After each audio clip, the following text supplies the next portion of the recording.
Sa'yo sa buntag, si Madons bumata. Magluto dayon para sa mama o papa. Mga tigulang na iyang gihigugma, mapinanggaon nga anak, walay sama. Si Madons, ang probinsyana, simple lang pero puslanon kaayo.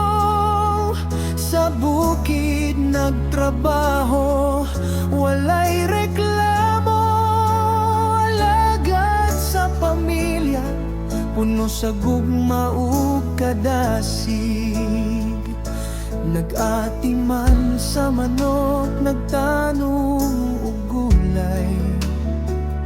Bisan init ang adlaw, di siya magreklamo.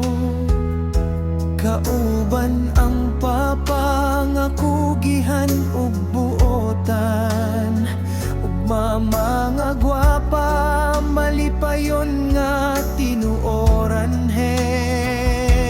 Si Madons,